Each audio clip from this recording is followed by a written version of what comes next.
They held the party in the backyard because it looked generous that way. Space, string lights, folding tables borrowed from the church. Paper plates bowed under food that had traveled well but tasted tired. Someone had put out a bowl of pencils as a joke, sharpened and yellow, a gag gift for a boy who had spent the last 4 years filling notebooks with margins too neat for his own age. He held one now. It was cheap, light as a feather, a eraser already nicked. He rolled it between his fingers while the adults laughed. The smirk came before the line. He always liked the pause, liked to watch faces tilt toward him. "Here's a pencil," he said, loud enough to carry. "That's all you'll ever need." The laugh rippled, uneven. Some people laughed because they always did. Some because they didn't know what else to do. A few didn't laugh at all, they studied their cups. The boy didn't look up. He didn't blush or flinch. He simply stopped rolling the pencil and held it still, as if waiting for the moment to pass through him. His mother, felt the old urge rise to explain, to defend, to perform grace. It had been trained into her by years of family gatherings where humor passed for hierarchy. She did none of that. She watched the pencil. She watched the hands that had learned to be quiet. Her phone vibrated once in her pocket. She didn't reach for it immediately. Timing mattered. She let the laughter thin on its own, let the moment finish misfiring. When she checked the screen, the message was short. Professional. Perfect timing. She slid the phone back without replying. It had started months earlier, quietly, when she realized the jokes weren't jokes anymore. When a man who chaired a committee at his firm also chaired the table at every family meal. When the boys' applications came back with waitlists that felt suspiciously polite. She had made calls without announcing them. Asked questions without accusing. Sent emails that ended with thanks and no exclamation points. She had learned to wait. Someone refilled drinks. A song changed. The smirk lingered on her sister's husband's face as if it were glued there. He had always mistaken certainty for permanence. Her sister drifted closer, smile fixed. "He's just kidding," she said, already too late. The words fell between them and stayed there. The boy's grandmother touched his shoulder. "You did great," she whispered, not meeting anyone's eyes. Silence did the work she used to do with words. It gathered attention without asking for it. Then the gate clicked. A woman stepped in with a clipboard, dressed sensible, shoes flat. She scanned the crowd with the practiced calm of someone used to rooms that didn't want her there.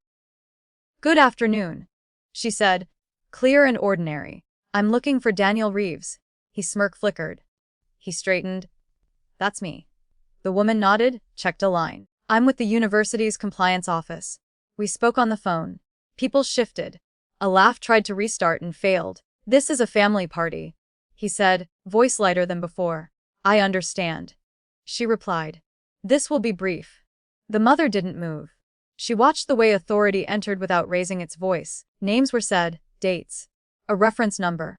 The woman didn't look at the boy or the pencil. She didn't need to. "We've completed our review," the woman said. "Your role on the Scholarship Advisory Committee is terminated effective immediately. The board has accepted the recommendation. You'll receive the documentation by email." A pause. It wasn't dramatic, it was administrative. "I don't," he started. "There's more," the woman said, still calm. "We're notifying the applicants affected by the conflict. Their files will be reconsidered by an independent panel."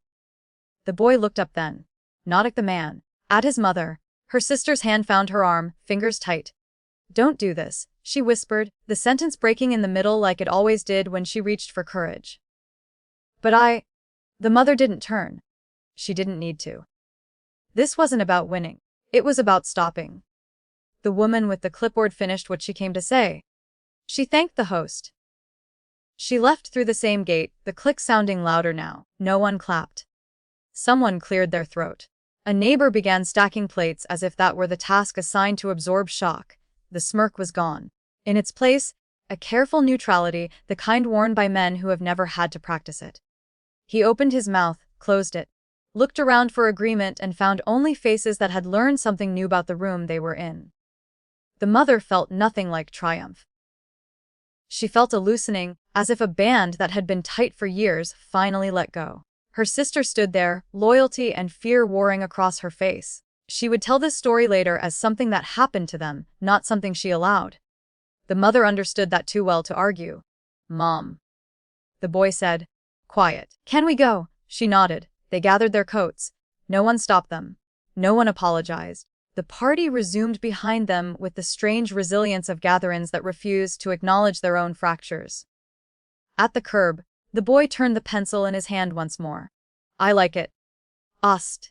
She smiled then, a real one. "Keep it," she said. For notes, they drove home with the windows down. The evening smelled like cut grass and charcoal. Her phone buzzed again, another message, another formality. She let it wait. Later, she would explain what happened in terms he could carry without bitterness. She would tell him that leverage doesn't look like shouting, that dignity can be reclaimed without spectacle, that silence, timed well, can be a tool, for now. They sat at the red light. The boy tucked the pencil behind his ear, already thinking about the future not as a stage but as a desk. Behind them, the string lights hummed on. Ahead, the road opened, uncelebrated and sturdy.